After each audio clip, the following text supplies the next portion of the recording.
जय हिंद मेरे प्यारे भाइयों, पुनः एक बार फिर अनूप क्लासेज में आपका स्वागत है। तो चलिए हम जो कल क्वेश्चन होमवर्क के रूप में दिए थे उसको हम सॉल्व करते हैं। लेकिन मेरे भाई जो भी इस क्वेश्चन जो हम देते हैं होमवर्क के रूप में, वो क्वेश्चन किसी न किसी परीक्षाओं में पूछे गए होते हैं। आप उनका आंसर कमेंट बॉक्स में लिखिए। आप लिखते नहीं हैं, अच्छा नहीं लगता। आप देख करके अगर नहीं आ रहा है तो वो भी लिख दीजिए, आ रहा है तो उसका आंसर कमेंट बॉक्स में जरूर लिखिए। अब देखिए आप लोग आंसर अपना मिलाइए। 17, 22, 27, 32 इस श्रृंखला का 20वां पद क्या होगा, ज्ञात कीजिए। ये समांतर श्रेणी का क्वेश्चन पूछा गया है। अब देखिए हम कैसे इसको हल करते हैं। देखिए पहले ये देख लीजिए, श्रृंखला कह दिया ना, समांतर श्रेणी में है, यानी ए का मान पहले देखेंगे तो ए बराबर का हो जाएगा 17 हो जाएगा। डी को कहते हैं सारवांतर। सारवांतर अगला पद में से पिछला पद को घटा देंगे तो सारवांतर निकल जाएगा। चाहे इसमें से इसको घटाइए, चाहे इसमें से इसको घटाइए, चाहे इसमें से इसको घटा दीजिए, किसी में से तो अगले वाले पद में से पिछले वाले पद को घटा दीजिए, बराबर आएगा। देखिए 22 में से 17 गया 5, 27 में से 22 गया 5, तो कितना हो जाएगा, 5 हो जाएगा। अब देखिए अब निकाल लीजिए। अब कह रहा है कौन सा पद पूछा है, 20वां पद। 20वां पद क्या कीजिए बताइए। अब a 20वां बराबर a plus n-1 into D होता है। हम जो बच्चे समांतर श्रेणी पढ़े होंगे वो जल्दी कर लेंगे। a 20वां पद का एक ज्ञात करना है। a का मान कितना है 17 प्लस n का मान कितना है 20, 20 में से गया 19 पूरे। d का मान कितना है 5, तो 17 और 19 बचे 95, कितना 7 5 12 के 2 हाथ में लगल 1 और 9 1 10 1 11 112। देख लीजिए ऑप्शन नंबर सी सही होगा। देखिए जब 20वां 30वां 25वां 8वां 9वां कुछ भी पूछे तो वो कम करके लिख दीजिए। देखिए 20वां पद कहाँ है ना, तो a प्लस 19 डी डायरेक्ट लिखिए। तो a का मान कितना है 17 और प्लस 19 और डी का मान कितना है 5, 17 और 19 5 95। अब जोड़ दीजिए 7 5 12 और 9 1 10 1 11 112। आप समझ पा रहे हैं। देखिए अगर कुछ भी अगर पूछना है हमसे, अगर क्वेश्चन को अगर भेजना है तो कम्युनिटी बॉक्स में आप भेज सकते हैं। आप डायरेक्ट हमसे यूट्यूब से जो भी कुछ है, आप वहाँ पे कोई पेपर मिल गया आपको तो डायरेक्ट उस पर आप भेज सकते हैं, हमको पता चल जाएगा। देखिए अब ये क्वेश्चन का हुआ, इसका आंसर ऑप्शन नंबर सी। चलिए ये क्वेश्चन देखते हैं। ये तो बहुभुज चैप्टर से है। बहुभुज हम बहुत अच्छे तरीके से पढ़े हैं। जो मेरे भाई बहुभुज चैप्टर को पढ़े होंगे वो इन क्वेश्चनों को कर देंगे। यार कमेंट बॉक्स में लिख भी तो दिया कीजिए कि हमें नहीं आया है। अगर वैसे सवाल जो आपको दिक्कत हो रही है जिसमें, या कुछ सवाल ऐसे हैं जो हम बताते हैं आपको समझ में नहीं आता है, उसको भी कमेंट बॉक्स में लिख दीजिए, मैं उसको बताऊंगा फिर दोबारा। अब देखिए ये सवाल, एक समषष्ठभुज और एक समद्वादशभुज के आंतरिक कोणों का अनुपात क्या है।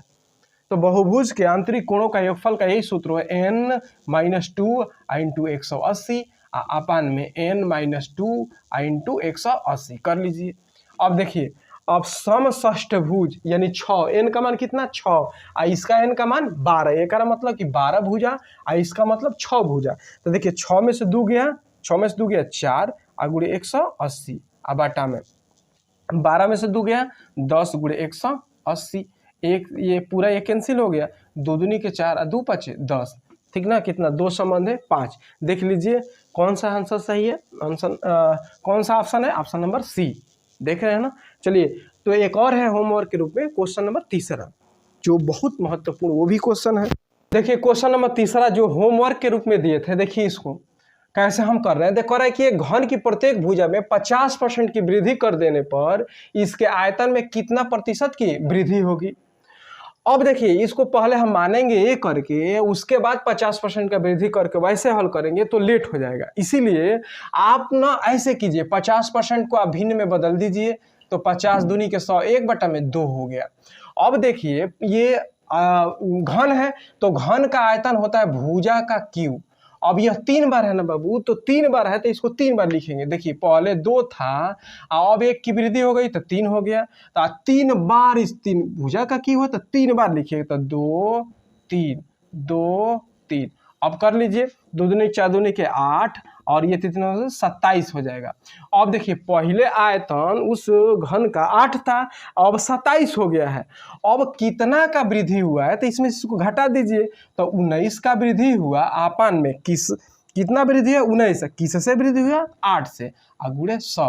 अब कटाइए इसको, 4 दूनी के 8, 4 दूनी के 8, 4 5 20, 25 नवा 225 के 5, हाथ में लगल 22, और 25 से में 25 और 25 में 22 को क्या कर दीजिए, जोड़ दीजिए। देखिए 5 2 7 और 2 4, 475 और बटा में 2, इसको कटा दीजिए, 2 दूनी के 4, 2 3 6, ये हो जाएगा 15, 2 7 14, 1 बचा बटा में 2%। अब देख लीजिए 237 सही, 1/2%। कौन सा ऑप्शन है, तो ऑप्शन नंबर डी।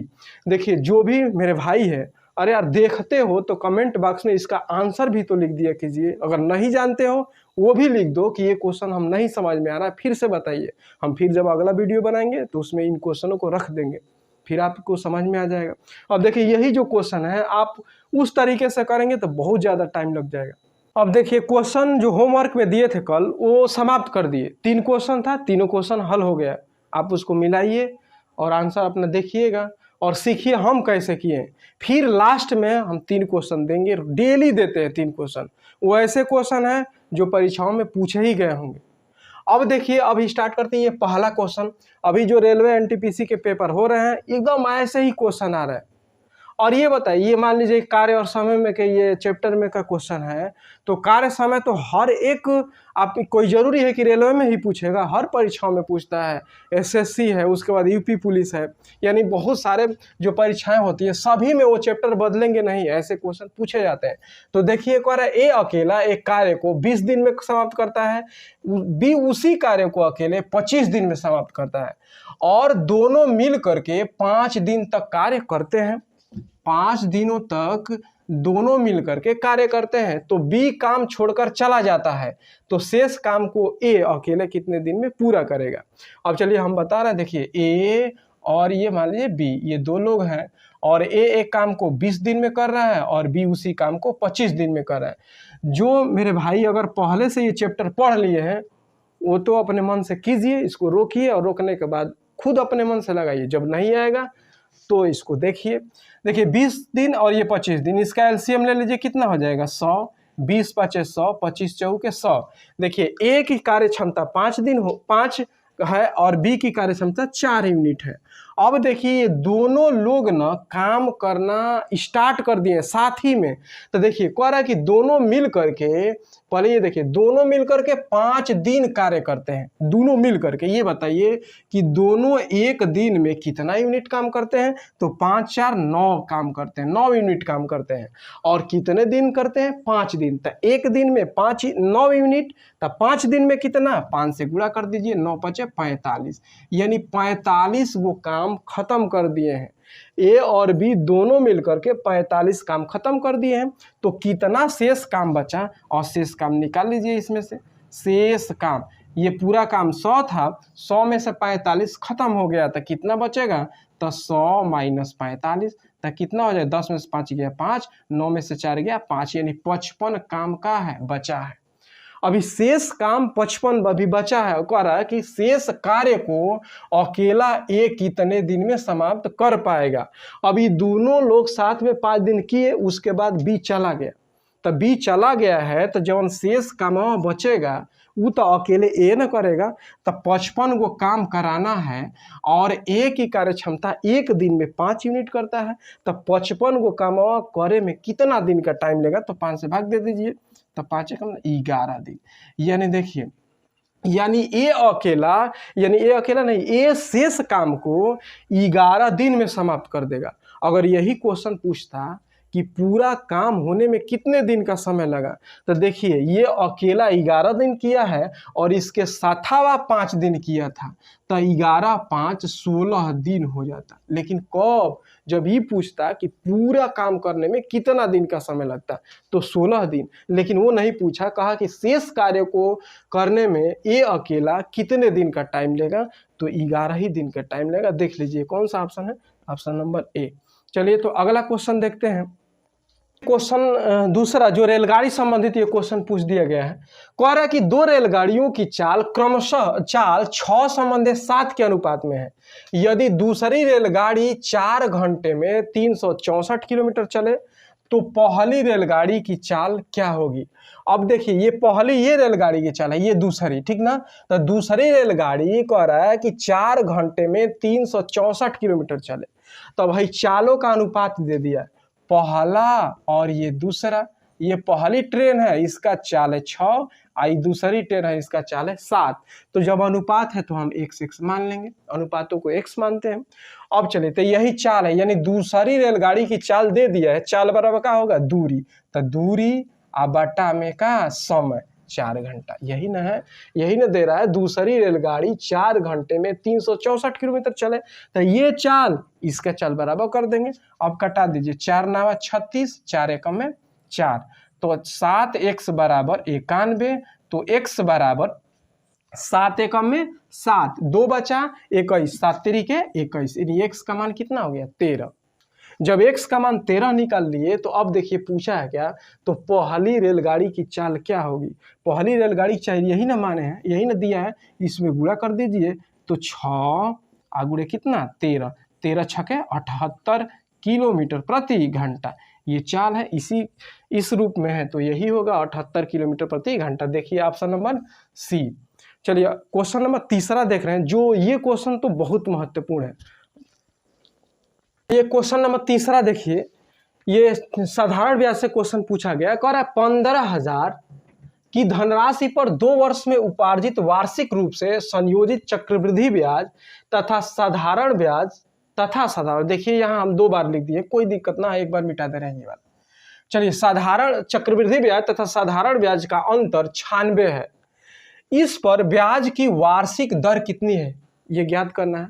अब देखिए इस क्वेश्चन को अगर ना विस्तार से आप करेंगे तो टाइम लग जाएंगे, और हमें कम समय में करना है तो कुछ चीजें आपको याद करना पड़ेगा। देखिए ये सवाल हम कई बार बताए हैं, अगर जो मेरे भाई ना अगर पहले से हमसे पढ़ते होंगे वो तो बिल्कुल इस क्वेश्चन को कर लेंगे, क्योंकि वो हर जो 4-5 वीडियो शुरुआत का है उसमें एक एक क्वेश्चन डेली हम ऐसे कराए थे। चलिए फिर भी अगर नहीं समझ में आया है, जो अब जुड़े हैं फिर भी समझिए। देखिए हम बता रहे हैं, 2 वर्ष के लिए ना अंतर अगर दे देगा चक्रवृद्धि ब्याज साधारण ब्याज के, तो ये सूत्र को याद रखिए, CI माइनस SI बराबर PR² बटा में 100 का स्क्वायर।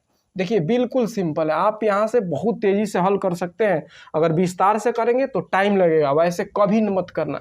अब देखिए CI माइनस SI का मान दिया है कितना, देखिए 96, इसके जवाब पे 96 रख देंगे, बराबर P का मान 15,000 रखिए, 15,000। R का मान ज्ञात करना है, वही तो निकालना है, R² आपान में 100 का स्क्वायर, 100 गुणे 100, 2 बार इसको क्या कर दीजिए, लिख दीजिए।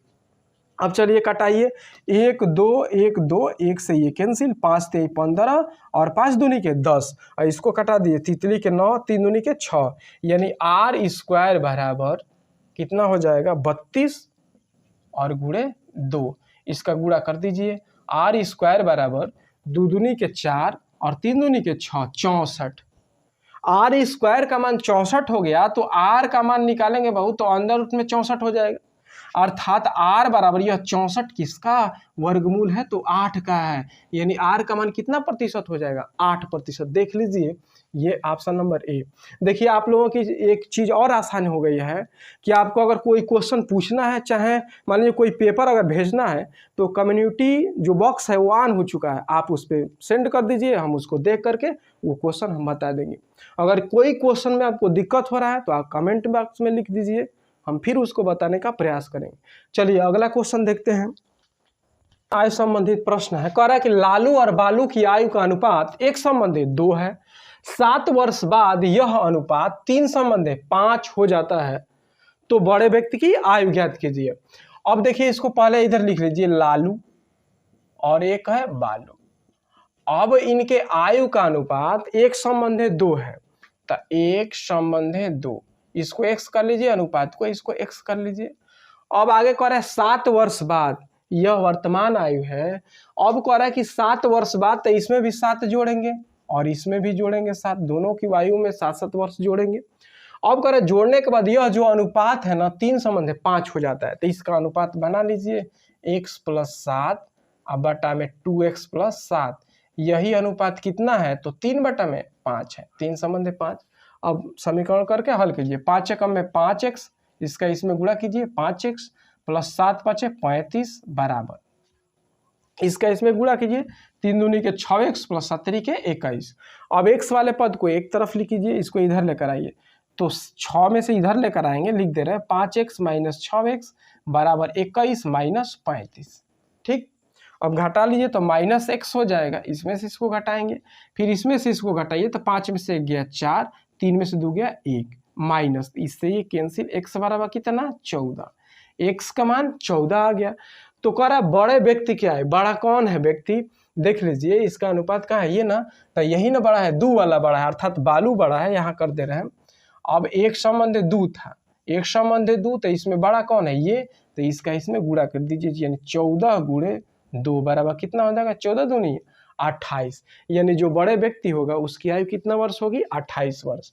अगर ऐसे करेंगे तो भी कर लीजिए, नहीं तो ऐसे भी कर सकते हैं। देखिए कह रहा कि एक संबंध दू है, तो एक संबंध दू कर लीजिए, यहाँ 7 वर्ष बाद प्लस 7 यहाँ कर लीजिए और यहाँ प्लस 7 कर लीजिए, कितना अनुपात हो जा रहा है 3 संबंध 5, तो 3 संबंध 5 यहाँ लिख दीजिए।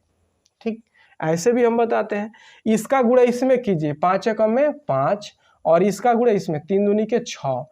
आप देखो 6 में से 5 को घटा दीजिए, यहाँ माइनस नहीं लिखेंगे, केवल जो बड़े मान है उस छोटे मान को घटा दिए, तो 1 बराबर। ठीक, अब इसका गुणा इसमें 7 5 35 यहाँ लिख लीजिए और 7 3 के 21 यहाँ लिख लीजिए। अब इसमें से इसको घटा दीजिए, तो देखिए 5 में से 1 गया 4 और 3 में से 2 गया 1, देखिए 1 का मान 14 आ गया, 1 का मान 14। ऐसे भी हम सवाल बताए हैं, 1 का मान 14, तब बड़ा कौन है ये ना, तो 14 दूनी के 28, कितना हो जाएगा 28 वर्ष। देख लीजिए ऑप्शन नंबर सी।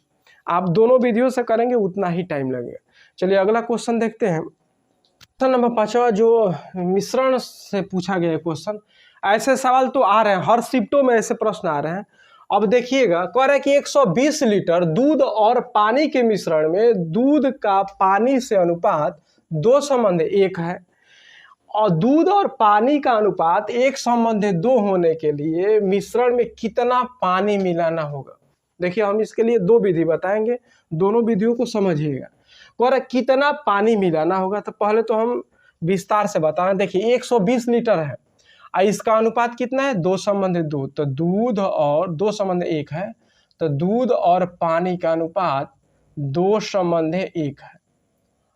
अब ये 2 लीटर है, ये 1 लीटर, यानी ये दोनों, ये 2 संबंध 1 के रूप में है, और मिश्रण कितना है 120। तब पहले ये देख लेते हैं कि आखिर में इस मिश्रण में दूध की मात्रा कितना है और पानी की मात्रा कितना है। तो 2 1 3 बराबर कितना हो जाएगा 120, तो 3 चौके 12, यानी 1 का मान 4 लीटर हो गया। 1 का मान 4 लीटर, इसका मतलब कि 40 दूनी के 80 लीटर इसमें दूध है और इसमें 40 लीटर पानी है। देख लीजिए, अब जोड़ देंगे 80 40 ना, तो 120 हो जाएगा। अब कह रहा है कि दूध और पानी का अनुपात 1 संबंध 2 होने के लिए मिश्रण में कितना पानी मिलाना होगा। तब मान लीजिए x पानी मिला दीजिए, x मान लो पानी मिलाने पर वह अनुपात 1 संबंध 2 हो गया। तो देखिए दूध अब बटा में पानी 40 प्लस x बराबर, अब यहाँ देख लीजिएगा दूध उसके बाद पानी है, तो दूध है ना, तो 1, तो दूध के सामने लिखिएगा 1, अब बटा में पानी कितना है 2। अब हल कर लीजिए, देखिए 40 8 दूनी के 16, 160 बराबर 40 प्लस x, तो x का मान निकालेंगे तो 160 में से 40 को क्या कर देंगे घटा देंगे, तो कितना हो जाएगा x बराबर 160 में से 40 घटाएंगे तो 120 लीटर। अब देखिए x का मान 120 लीटर आया है, अर्थात 120 लीटर अगर पानी मिला देंगे तो दूध और पानी का अनुपात 1 संबंध 2 हो जाएगा। देख लीजिए ऑप्शन में कौन है, ये है। ऐसे भी कर सकते हैं। तो एक और इसमें विधि हम बताते हैं। देखिए दूध और पानी का अनुपात कितना है 2 संबंध 1 है। ठीक, अब कह रहा है ना कि इसमें पानी मिलाने के लिए कह रहा है। अब पानी मिलाने पर कह रहा है कि पानी को मिलाइए, अब मिलाने के बाद इसका अनुपात ना 1 संबंध 2 हो जाता है। तो देखिए जब पानी मिलाने के लिए बोलेगा तो दूध में ना वृद्धि होगी ना कमी होगी, तो दूध को बराबर कीजिएगा। देखिए ये दूध है, ये 2 है और ये 1 है, तो इसमें 2 से गुणा कर देंगे तो इसमें भी 2 से करना पड़ेगा। तो देखिए दूध बराबर हो जाएगा। अब लिखेंगे 2 संबंध है, 1 यहाँ लिख लीजिए और यहाँ लिख लीजिए 2 संबंध है, अब 4 हो जाएगा। देख लीजिए बन गया। देखिए दूध को हम क्या कर दिए हैं, बराबर कर दिए। दूध को इसमें 2 से गुणा कर दिए, इसमें 2 से गुणा, जब इसमें 2 से करेंगे तो इसमें तो करना ही पड़ेगा। तो 2 4 हो गया। अब देखिए ये 3 का मान दिया है बाबू। देखिए 3 बराबर कितना दिया, 120। तो 1 का मान निकाल लीजिए, 1 बराबर 40, 1 बराबर 40। अब देखिए जब 1 का मान 40 हो गया तो कह रहा है ना कि कितना पानी मिलाया जाए। तो देखिए पहले पानी 1 था, अब 4 लीटर हो गया है, तो कितना इसमें पानी मिला है, 3 लीटर मिला है। 1 का मान 4 है तो 3 लीटर का मान, तो 4 गुणे 3 कर लीजिए, तो 4 3 12, 120 लीटर। ऐसे भी आप कर सकते हैं, तेजी में होगा। देख लीजिए ऑप्शन नंबर कौन सा, बी वाला सही होगा। देखिए अगर ये चीज़ें आपको समझ में आती है, हम समझा पाते हैं, तो आप वीडियो को लाइक शेयर और कमेंट करना मत भूलिए। और जो भी क्वेश्चन आपको समझने में दिक्कत हो रही है, आप क्वेश्चनों को उस कमेंट बॉक्स में नाम लिख दीजिए कि question number 3, question number 2, question number 5, जो आपको समझ में नहीं आ रहा उस क्वेश्चन को नाम रख दीजिए। हम फिर अगला बार जब हम क्वेश्चनों को बताएंगे तो उन क्वेश्चनों को उनमें शामिल कर देंगे और फिर समझा देंगे, आपको आसानी से समझ में आ जाएगी। चलिए अगला सवाल देखते हैं। नंबर 6 कह रहा रेखीय समीकरण हो 2x - 9y + 14 बराबर 0, 8x - 36y + 56 बराबर 0 के जोड़े में हलों की संख्या कितनी है। देखिए अब तक जितने भी क्वेश्चन बताए सभी क्वेश्चनों में ये क्वेश्चन सबसे महत्वपूर्ण क्वेश्चन है। ये क्वेश्चन सभी बच्चे नहीं हल कर पाते हैं, इसको छोड़ेंगे और आगे निकल जाएंगे। और ऐसे क्वेश्चन हम बहुत बार बताए हैं। फिर अब देखिए क्वेश्चन आया है, जो बच्चे जानते होंगे उसको रोकिए, हल करके देखिए, इसमें इसका आंसर आप ट्रिक कीजिए, नहीं आता है समझिए। अब देखिए समीकरण है a1x + b1y + c1 बराबर 0, इससे तुलना किया जाता है। उसके बाद a2x + b2y + c2 बराबर 0, इससे तुलना करके 3 चीजें याद करना पड़ता है। कभी रेखाओं से क्वेश्चन पूछे जाते हैं, कभी हलों की संख्या पूछ ली जाती है। तो देखिए a1/a2 is not equal to b1/b2, तब हो जाएगा प्रतिच्छेदी रेखा। कभी कभी ना तो डायरेक्ट क्वेश्चन ऐसे दे देता है, ऐसे ऑप्शन में देगा, ठीक ना, बोल देगा कि ये किस रेखा का कंडीशन है, तो प्रतिच्छेदी रेखा। और इसमें हल देखेंगे तो केवल एक हल, केवल हलों की संख्या 1 होगी। और इसको ना एक और नाम से जानते हैं, अद्वितीय इसको कहते हैं। कभी कभी ये चीज दे देता है अद्वितीय। दूसरा कंडीशन देखिएगा a1/a2 इक्वल टू b1/b2 और नॉट इक्वल टू c1/c2। तो इसका हो जाएगा समांतर रेखा, और इसमें हलों की संख्या पूछेगा तो कोई हल नहीं, कोई हल नहीं। अब देखिए वो तीसरा कंडीशन, तीसरा होगा a1/a2 equal to b1/b2 equal to c1/c2। ये हो जाएगा समपाती रेखा, और हलों की संख्या आप देखेंगे तो अनंत हल होगा, अनंत हल हो जाएगा। देखिए ये चीज 3 याद करना पड़ेगा। और हम बता रहे हैं कि जो क्वेश्चन सभी बच्चे नहीं कर पाएंगे, उस क्वेश्चन को करेंगे तो आपके लिए बहुत प्रॉफिट होगा। ये क्वेश्चन हम बार बार कह रहे हैं, ये क्वेश्चन सभी जो मेरे भाई हैं नहीं कर पाते हैं, क्योंकि इसमें याद करना पड़ेगा 3 कंडीशन, और याद करना चाहेंगे नहीं। तो देखिए a1 में ये भारी कुछ नहीं। देखिए a1/a2 not equal to b1/b2, तो ये प्रतिच्छेदी रेखा, केवल एक हल अद्वितीय। a1/a2 equal to b1/b2 not equal to c1/c2, समांतर रेखा, कोई हल नहीं। तीसरा ये तीनों बराबर संपाती, और हलों की संख्या अनंत होगी।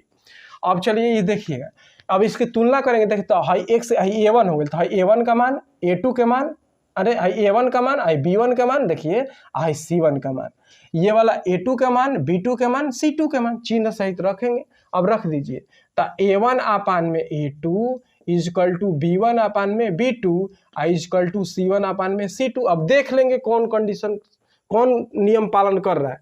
देखिए a1 मतलब 2, आप बाटा में a1 मतलब 2 कर लीजिए, a2 मतलब हेकर 8 हो गया, बराबर, चलते बस लिखते चलिए। b1 मतलब -9 चिन्ह सहित, अब बटा में इसका b1 -36। पहले ये दो देख लेंगे कि बराबर हो रहा है क्या, तो तीसरा देखेंगे। देखिए इससे ये कैंसिल, 2 चौके 8 1/4 और 9 चौके 36 1/4। देखिए 1/4 1/4 दोनों बराबर, कंडीशन चल रहा है, ये वाला अभी चल रहा है। अब इसको देखेंगे ना तब बराबर C1 अपान में C2, देखो 14 अपान में ये का हो जाएगा 56, 14 अपान में 56, 14 चौके 56, देखिए 1/4 तीनों बराबर हो गया। A1 अपान में A2, देखिए 1/4 1/4 1/4 तीनों बराबर, किस में, इसमें है। देख लीजिए तीनों बराबर, संपाती रेखा अनंत हल। हल कहेगा तो देखेंगे कितना अनंत हल। अगर यही पूछ देता सेम टू सेम क्वेश्चन दे करके कि इसमें कौन सी रेखा, तो रेखा देता प्रतिच्छेदी रेखा, समांतर रेखा और संपाती रेखा, इनमें से कोई नहीं। लेकिन वो क्वेश्चन नहीं पूछा, इसमें हल पूछ रहा है। तो देखिए ये कंडीशन बन रहा है तीनों बराबर, तो संपाती रेखा पूछेगा तो संपाती रेखा, लेकिन हल पूछा है तो अनंत। अब देख लीजिए कौन सा ऑप्शन, ऑप्शन नंबर ए सही है, अनंत होगा हलों की संख्या। चलिए तो अगला क्वेश्चन करते हैं। देखिए कह रहा है कि 40 सेंटीमीटर व्यास वाले एक पहिए द्वारा 176 मीटर की दूरी तय करने में लगाए गए चक्करों की संख्या कितनी होगी। अब इसको हल करना है तो देखिए वो यहाँ से हल करेंगे कि डी दूरी बराबर होता है 2πr गुणे n, मतलब n है चक्करों की संख्या और d है तय की गई दूरी है, लंबाई है दूरी। देखिए 176 मीटर है और 40 मीटर, ये 40 सेंटीमीटर व्यास है। तो जब व्यास है तो त्रिज्या तो आपका हो जाएगा 40 सेंटीमीटर, अरे 20 सेंटीमीटर हो जाएगा, 2 से भाग दे देंगे तो त्रिज्या निकल कर आ जाएगा। या आप डायरेक्ट यहाँ रख भी देंगे तो कोई दिक्कत नहीं। चलिए हम रख कर बताएंगे, एक बार बिना रखे हुए बताएंगे, दोनों तरीके से। देखिए 176 मीटर है तो इसको सेंटीमीटर में चेंज करें, क्योंकि ये सेंटीमीटर में है तो सेंटीमीटर चेंज करेंगे तो 176 गुणे 100 हो जाएगा, अब बराबर 2 गुणे 22 बटा में 7 गुणे n का मान तो हमें नहीं, r का मान कितना है तो 20। अरे जब व्यास 40 है तो त्रिज्या आधा होगा और गुणे n का मान हमें क्या करना है, निकालना है। अब कटा दीजिए, देखिए ये 11 एक में 11, 6 बचा, 11 छके 66 और 11 दूनी के 22 हो गया। देखिए इसको 20 पचे 100, ठीक है, आराम से कटाइएगा ना तो गड़बड़ हो जाएगा। दूनी के 4, चचऊ के 16, ठीक, यानी कितना हो जाएगा, पंचऊ के 20, पंचऊ के 20 हो गया। अब बराबर नीचे 7 बचा है तो n अपान में 7। अब तिरिया गुणा कर दीजिए तो n बराबर कितना होगा, 7 दूनी के 14, 140 चक्कर हो जाएगा। देख लीजिए ऑप्शन नंबर ये सही है, ये वाला।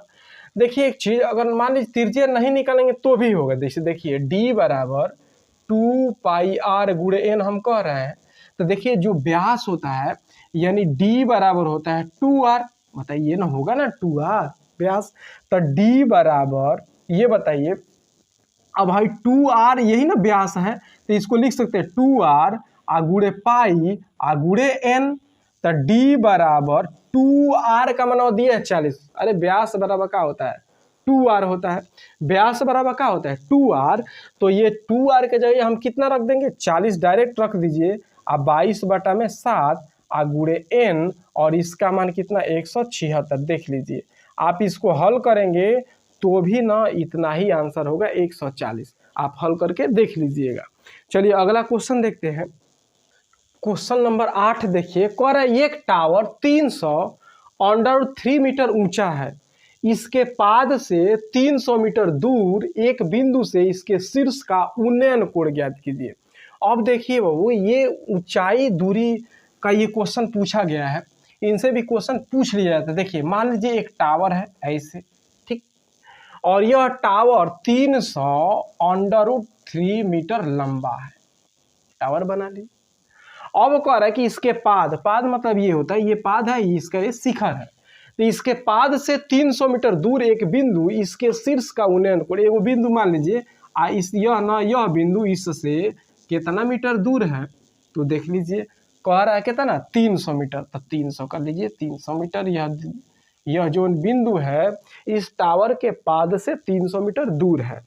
अब बताइए उन्नयन कोण यही ना होगा, यही पूछा है, ये वाला कोण, ये उन्नयन कोण का मान क्या कीजिए, ज्ञात कीजिए। मान लीजिए उन्नयन कोण थीटा है। अब देखिए इसको हम कैसे हल करेंगे, देखिए अब tan लेते हैं, क्योंकि tan थीटा बराबर होता है लंब बटा में आधार, तो टेन थीटा बराबर लंब बटा में आधार। लंब क्या है, तो ये वाला मान लीजिए ए, इसको मान लीजिए बी, इसको मान लीजिए सी। तो लंब क्या है हमारा ए बी, तो ए बी मतलब 300 अंडर रूट में 3 आपान में। आधार क्या है 300, 300 एक कर देंगे, लंब बटा में आधार, तो 300 से 300 का हुआ कैंसिल। तो टेन थीटा बराबर कितना हो गया अंडर रूट 3, टेन थीटा बराबर अंडर रूट 3 हो गया। अब ये देखिए कि अंडर रूट 3 टेन थीटा में कितने अंश का मान होता है। तो देखिए इसको टेन थीटा आप लिख सकते हैं बराबर ये 10 में 60 अंश का मान होता है। 10 60 अंश का मान 30 अंश होता है। तो अब ये 10 से 10 कैंसिल हुआ, तो थीटा बराबर कितना हो गया 60 अंश। अब हम लोगों का आंसर कितना होगा 60 अंश। देखिए ऑप्शन नंबर बी। चलिए मेरे भाई फिर हम आपको याद दिला दें, हम लास्ट में 3 क्वेश्चन देते हैं डेली। वो क्वेश्चन ऐसे होते हैं जो परीक्षाओं में पूछे गए होते हैं। आप उनका आंसर कमेंट बॉक्स में लिखिए, नहीं आता है वो भी लिखिए। चलिए अगला क्वेश्चन देखते हैं। ये मेरे भाई देखिए क्वेश्चन नंबर 9 देखिए, कह रहा है किसी समचतुर्भुज की एक भुजा की लंबाई 17 सेंटीमीटर है और इसका एक विकोण 16 सेंटीमीटर लंबा है, दूसरे विकोण की लंबाई ज्ञात कीजिए। अब देखिए इस क्वेश्चन को कैसे हल करेंगे हम, बाबू सीखिए। अगर पहले से पढ़े हैं तो हम बार बार कहते हैं अपनी क्षमताओं को पहचानिए। आप इस क्वेश्चन को आप हल कीजिए ना अपना मन से और लगाइए आपका आंसर, ट्रिक लगाइए। नहीं आ रहा है तो आप सीखिए, हम तो सिखा ही रहे हैं। देखिए एक समचतुर्भुज है, समचतुर्भुज के क्या होगा कि सभी भुजाएं आपस में बराबर होती है एक समचतुर्भुज के, और विकर्ण एक दूसरे के लंबवत काटते हैं 90 अंश पे, ठीक। अब देखिए एक भुजा ना दे दिया 17, मान ये भुजा 17 है, कोई भी भुजा आप लेंगे तो 17 होगा, ठीक। ये विकर्ण एक दूसरे के लंबवत विभाजित करते हैं, और कह रहा है ना कि इसका एक विकर्ण 16 सेंटीमीटर, मतलब विकर्ण बराबर भागों में बांटेगा तो ये कितना हो जाएगा 8। इतनी दूरी पूरा 16 है तो आधा 8 हो जाएगा। तो कह रहा है दूसरा विकर्ण की लंबाई ज्ञात कीजिए। यही बताइए बाबू, हम बताए थे आपको कि जब भी समकोण त्रिभुज होगा वहां पाइथागोरस प्रमेय लागू होता है और ट्रिपलेट याद किया जाता है। ट्रिपलेट जो है हम बताते हैं, डेली बताते हैं ट्रिपलेट को। अगर नहीं जानते तो आप कहीं लिखिए। देखिए 2 3 5, 5 12 13, 7 24 25, 8 15 17, 9 40 41, 11 60 61, ठीक ना, 20 21 29। देख लीजिए ये सब ट्रिपलेट है। इतना ही बस केवल याद रखेंगे, आपका क्वेश्चन पूरा हो जाएगा। आप ज़्यादा से ज़्यादा क्वेश्चन कर लेंगे। अब देखिए यहाँ पे 8 हुआ, ये 17 हुआ तो 15 हो। देखिए 8 15 17, ये वाला 17 हो जाएगा। जब इतनी दूरी 17 है तो ये भी 17 हो जाएगा। तो ये बताओ बाबू, दूसरका विकर्ण की लंबाई कह रहा, तो दूसरका विकर्ण 17, 17 दूनी के 34, 17 17 कितना हो जाएगा 34 होगा। तो देख लीजिए ऑप्शन कौन सा है, नहीं दिया है क्या 8 15, नहीं बाबू ये गलती हो जाएगा ना, 17 काहे के लेंगे। देखिए 17 तो एक भुजा ये है। देखिए 8 15 17, तब 17 तो लिख दिया गया, 8 भी लिखा गया, 15 बचा है तो 15 लिख देंगे, ठीक 15। तो ये जब 15 है तो ये भी कितना हो जाएगा 15, तो 15 15 कितना हो जाएगा 30। तो दूसरा विकर्ण कितना हो जाएगा 30 सेंटीमीटर। देख लीजिए कौन सा, ऑप्शन नंबर सी होगा। चलिए अगला क्वेश्चन, वो क्वेश्चन बहुत महत्वपूर्ण है, उसको देखिएगा समझिए। तो ये क्वेश्चन देखिए 10 नंबर कह रहा है यदि संख्या x उसके बाद 4 4 4 1 11 द्वारा विभाजित हो जाती है तो x का मान कितना है। अब देखिए 11 से विभाजिता का ये नियम है, इसको लिख लीजिए x 4 4 4 1, इसका विभाजिता का ये नियम है कि इसको जोड़ करके, तो जोड़िए x + 4 + 1, इसमें से घटाने का विषम, ये 4 4 8, ठीक। यह 0 या 11 का मल्टीपल हो, 0 आ जाए चाहे 11 का मल्टीपल हो जाए या 11 से कट जाए, वही होगा आंसर। तो चलिए x प्लस कितना हो जाएगा 5 और -8 बराबर 0 या 11। तो ये बताए x के मान 3 रख देंगे, तो ये बताए 5 3 8 हो जाएगा, 8 में से 8 गया 0 हो जाएगा। तो क्या हो जाएगा x का मान कितना 3। देख लिया ऑप्शन नंबर डी सही है। चलिए अब देखते हैं आगे।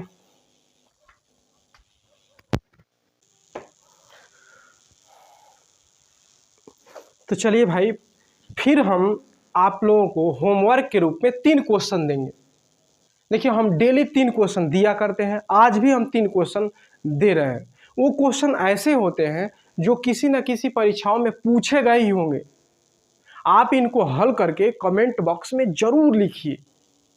देखिए यार, ये 3 क्वेश्चन, ये ऐसे क्वेश्चन हम निकाल कर लाते हैं जो परीक्षाओं में पूछे गए। आप इसको हल करके क्यों नहीं कमेंट बॉक्स में लिखते हैं?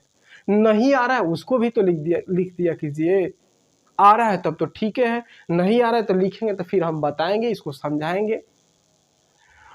एक और आपके लिए हम बता दें, एक और चीज़ आसानी हो गई है कि आप अगर कोई भी क्वेश्चन अगर हमें भेजना चाहते हैं, कोई भी पेपर हो, चाहे कोई क्वेश्चन अगर मान लीजिए पूछना चाहते हैं, तो कम्युनिटी बॉक्स में आप उसको भेज दीजिए। हम वहाँ से देखेंगे और फिर क्वेश्चन को हम बता देंगे। चलिए, तो ये क्वेश्चन, ये जो 3 क्वेश्चन हम दे रहे हैं, इसको आप नोट कर लीजिए और नोट करके इसको हल कीजिएगा। हम आप लोगों से यही रिक्वेस्ट कर रहे हैं कि आप इन क्वेश्चनों को सॉल्व करके आप कमेंट बॉक्स में ज़रूर लिखिए। तो चलिए, आज के लिए बस इतना ही। हम लोग फिर कल मिलेंगे। तो जय हिंद।